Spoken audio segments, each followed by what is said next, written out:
Fala pessoal, tudo certo? Então neste vídeo feito pelo Jeff Nippard, vou deixar o link original do vídeo aqui na descrição. Ele vai analisar quais são os melhores e os piores exercícios para o bíceps, revelando então quais os melhores movimentos que realmente funcionam e quais são pura perda de tempo, tudo baseado em estudos recentes. Então sem mais delongas, bora pro vídeo. The biceps get a lot of attention, and for good reason. Simply growing this one muscle can make a dramatic difference in how jacked you look in a t-shirt. So, in this video, I'll be covering the best and worst biceps exercises based on the latest science. I'm going to rank them on a tier list from S for super to F for fail. And at the end, I'll crown one exercise as the best of the best, and I'll pick one as the worst of the worst. And here's my criteria for ranking exercises. To get into S tier, it needs to provide high tension, especially in the stretched position. It needs to feel good, which means it doesn't cause elbow pain, and it has a smooth resistance profile. And it should have a simple progression. That's ultimately what keeps your arms growing. If you can't add weight or reps over time, I'm knocking it down. Now, the biceps have two heads, as the name biceps implies. There's a short head, which sits on the inside of your arm, and a long head, which sits on the back of your arm and contributes more to that elusive biceps peak. There's also another big muscle that sits underneath the biceps called the brachialis, and it's actually just as big as both heads of the biceps combined, and it can also help push the biceps up more, creating bigger peaks. So it's an important muscle, and as we go, we'll consider which variations will target which head. And along the way, we'll see that there's some decent evidence that you most likely can target your biceps peak, and there's one exercise in particular that I think you should definitely include if you're trying to bring up your peaks. Now, the biceps perform two main biomechanical functions: elbow flexion, which is when you bend your elbow like in a curl, and supination, which is when you turn your palm facing up. You can try this out for yourself. If you start with your palm facing down and then slowly turn it up, you'll notice that your biceps automatically contract. And I cue for this supination by thinking about driving through my pinkies as I curl. Both heads of the biceps also cross the shoulder joint, which means the biceps will be more stretched when the arm is held back behind the torso. Okay, let's start with the most popular biceps exercise of all time: the barbell curl. Right away, we can see that tension on the biceps isn't exactly optimal. The hardest part of the range is when the elbow is at 90 degrees, and above that, tension goes down, and below that, tension also goes down until it reaches zero tension at the very bottom. And the very bottom is also when the biceps are most stretched. So this most likely isn't ideal, but you'll still grow your biceps as long as you're pushing hard. And the barbell curl is very good for overload. You can easily add a little weight each week. The biggest issue is that the straight barbell puts some strain on my wrists. Plus, in public gyms, hugging up a squat rack just to do curls is bad etiquette. That's because you can do curls so many different ways, but you really need a squat rack to do barbell squats. All things considered, I think the barbell curl belongs in C tier plus, but I'll bump it up to B tier just because it's so accessible. The easy bar curl is the same thing, except the handles curve in a way that eases up some torque on my wrists. I use the outer part of the easy bar because a shoulder width grip feels more comfortable. This grip angle puts you in between a fully supinated grip, like you'd use on barbell curls, and a neutral grip, like you'd use on hammer curls. However, if you use this in-between angled grip, you will take your biceps out of supination to some degree. This means it might shift some tension toward the brachialis and brachioradialis instead of the biceps per se. So to make sure my biceps are still firing, I simply think about driving through my pinkies as I curl. Problem solved. I actually really like the easy bar curl, especially as a heavy free weight bicep movement in the 6 to 8 rep range. From an optimization standpoint, it probably belongs in B tier, but I'm gonna go ahead and bump it up to A tier because it's still an exercise I do quite often for the convenience, simplicity, and overload. The standing dumbbell curl has zero tension in the full stretch, just like the barbell and easy bar curl. Honestly, I might have made a bigger stink about this if I made this video a few months ago, before our new study came out on full range of motion versus lengthened partials in experienced trainees. Check out this video for more on that. So the dumbbell curl loses 1 point for the suboptimal tension curve, but it's still a very convenient exercise that'll still grow your arms. It's also nice that you get to work each side individually, which can help fix bicep size asymmetries. Doing alternating dumbbell curls might be slightly less optimal, just because your biceps get this long rest in between each rep.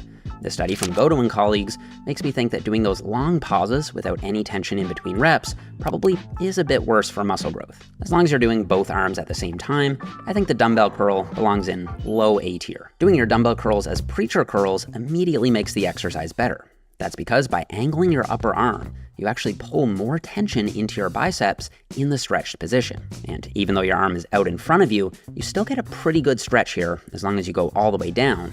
And more importantly, you have high tension in that stretched position. And having high tension in a stretched position seems to be more important than the total stretch that a muscle experiences. This was shown in a recent study that compared incline curls to preacher curls. The preacher curl caused significantly more distal biceps growth, so growth closer to the elbow joint. That's most likely because with the preacher curl, you get very high tension in a pretty good stretch, while with the incline curl, you get basically no tension in a very big stretch. Preacher curls also lock your elbows in place, making it near impossible to cheat. There's basically nothing I can knock it for, so the preacher curl definitely belongs in S tier. And as for incline curls, since we now have that study showing that they are a bit worse than preacher curls, they have to go in a lower tier. I still do them from time to time, since they're a solid, lengthened biased movement that's fast to set up and easy to do. I'm still putting them in low A tier. The lying dumbbell curl is basically just the more extreme version of the incline curl. I first saw these in Dr. Mike's arm routine, so I tried them out for myself, and while they do look a bit wonky, they actually felt pretty solid. You get this huge stretch, especially near the top of your bicep, close to your shoulder. This felt great to me, but if you have shoulder issues, you might want to skip this one. Also, unlike the incline curl, when I lie down, I can feel more tension in my biceps in that most stretched starting position. So, while it's a bit too early for me to say if I like it better than the standard incline curl, I definitely think it's worth trying out, and I'm putting it in A tier. Now, the Scott curl is basically just a preacher curl with a vertical arm, and while the man who it's named after had some of the most impressive biceps of all time, I don't think it's the best biceps exercise. That's because by placing your arm vertically, you remove all the tension in the stretched position. It's basically just a worse version of the 45-degree preacher curl, so I just don't see why you do it, and for that reason, it's going in C tier. On the other hand, the flat bench curl is basically a preacher curl with the bench angle completely horizontal. Doing curls this way will cause the highest bicep tension in the most stretched position, and then tension drops off throughout the positive. I was doing these for a while as a high rep finisher, but I found myself gravitating back toward the standard 45-degree preacher curl lately. I find you just hit a wall with your progression on these because you're limited to light weights and high reps. As a high rep burnout with a really big stretch emphasis, I think they're good, but they got old for me quickly. I'm putting them in low B tier. The machine preacher curl has the added benefit of being nice and locked in. I actually only do these in the bottom half of the range to emphasize the stretch a bit more, and I do these every single week. They're easily going in S tier. But they're still not my #1 bicep builder. Before we get to that, let's knock out the waiter curl. This is probably the most gimmicky biceps exercise I actually see people do. It cranks your wrists, the plate feels awkward, and you're limited with overload. I'd just use dumbbells instead, and if you really want to hyperextend your wrists a bit to help take your forearms out, you can still do that with dumbbells, but with more degrees of freedom. I'm putting waiter curls in F tier. The drag curl does have potential, because by moving your arm back as you curl, you do put the bicep under a greater degree of stretch. However, as you curl, you're shortening the bicep at the elbow joint while simultaneously lengthening it at the shoulder joint. This means that the total biceps muscle length doesn't actually change much throughout the range of motion. It's kind of similar to how the total hamstrings muscle length doesn't change much on a squat, and we know that squats don't grow the hamstrings very well. So even if there's no direct science on it, I still think the drag curl wouldn't grow the biceps as well as a more standard dumbbell curl. It's going in C tier. The spider curl is the other overrated exercise. By shifting your arms forward in front of your body, you're putting your biceps in a very shortened position. So at no point in this range of motion will your biceps experience a high degree of stretch.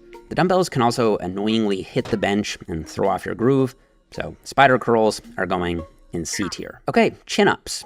If you look at these from a side angle, you can see that there's actually a pretty solid range of motion at the elbow joint. And out of all the back exercises, I do think these will grow your biceps the most. However, because so much of your back musculature is also involved, it's unlikely that your biceps will be the limiting factor. And so, while they clearly will grow your biceps, especially as a beginner, I don't think they're as good as most isolation exercises. That said, because they're so accessible, all you need is your own body weight, I'm still putting them in B tier. Okay, let's have some fun. 21s are a sort of bro exercise where you do 7 reps in the bottom half, then 7 reps in the top half, and then you finish with 7 full range of motion reps. This is a fun way to challenge your arms, but I just don't think it's in the right order. Traditional 21s has you hit the lengthened part first, which is probably the most anabolic, then you hit the shortened part, which is the least anabolic, and then the full range of motion last. So the order is long, short, full. I think it's a lot smarter to do these short, then full, then long. So I do 7 seated curls first, which trains the shortened top half. Obviously you could just do these standing, but I find doing them seated standardizes the range on each rep and keeps it more interesting. Then I stand up and do 7 full ROM curls, and then I do 7 bottom half curls at the end. This way, the curls get a little easier as your biceps fatigue, and this way you get to end the set with a bunch of lengthened partials. I don't always stop at exactly 7 reps at the end either. I just keep going until I can't get at least halfway up. So if you do 21s the old school way, I think they belong in high C tier, but if you do them the modified way, I think they can get into low A tier. Okay, let's rank some cable exercises. The standard cable curl is good, but not great. By having your arms at your sides, you don't get a big pre-stretch in your biceps. I do still include these periodically though, because you do get this nice even tension throughout the range of motion, and I do think they're just good enough to get into low A tier. However, by flipping around and facing away from the cable, you immediately improve the tension profile. By placing your arms back behind your torso, you get maximum stretch on the biceps, and you still get that nice even tension throughout the range. I recommend setting up the cable at around hand height, taking 1 or 2 steps forward, and curling with both arms at the same time. Now, if you don't have a dual stack cable machine, you can always do 1 arm at a time. And if you're trying to bring up your biceps peak, this is an exercise I definitely wouldn't skip because the long head will experience a very high degree of stretch and tension. It's probably not my #1 exercise for the peak. I'll get to that in a second. But the face-away Bayesian cable curl is going in S tier. Of course it is. It's amazing. All right, this is a freaky looking variation on the Bayesian cable curl that I've been playing around with lately. I don't have a name for it yet, so I'll open it up to suggestions in the comments. The cool thing about this variation is that you actually get this 90-degree angle between the cable and your forearm while the bicep is most stretched. This means you're getting maximum tension on the biceps while they're in their most stretched position. They were a little awkward the first time I tried them, but once I figured out the right cable height, they felt fantastic.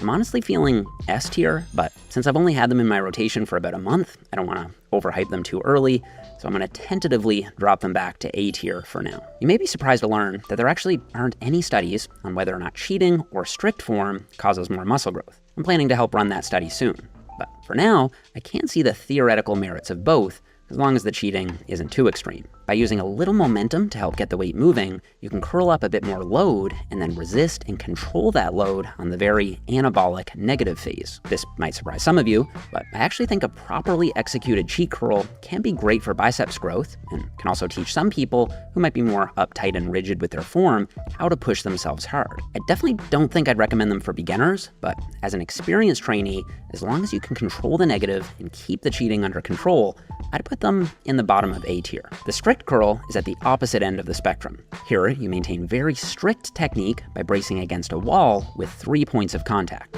your glutes, your upper back, and your head. The theoretical upside here is that you direct all the tension coming from the bar into your biceps. Unlike with the cheat curl, there's no tension being lost to your hips or your low back. With strict curls, if you're lifting more weight or doing more reps, your biceps are getting stronger, and they're most likely getting bigger too. I suspect strict curls would be a bit better than cheat curls, but without that study, it's hard to know for sure. And honestly, I could see it going either way. So I'm gonna leave strict curls in A tier for now as well. Now, hammer curls are really interesting. By taking a neutral grip and pointing your thumb up, you take your biceps out of supination. This means the biceps probably will be less active on hammer curls than on standard curls. However, remember, there's this other big muscle that sits directly underneath the biceps called the brachialis, and the brachialis will be very active on hammer curls. That's because all it does is bend the elbow. It can't contribute to supination at all. So by performing hammer curls, you might shift some tension away from the biceps and toward the brachialis. And since the brachialis can push the biceps up more, that should enhance the appearance of bicep peak.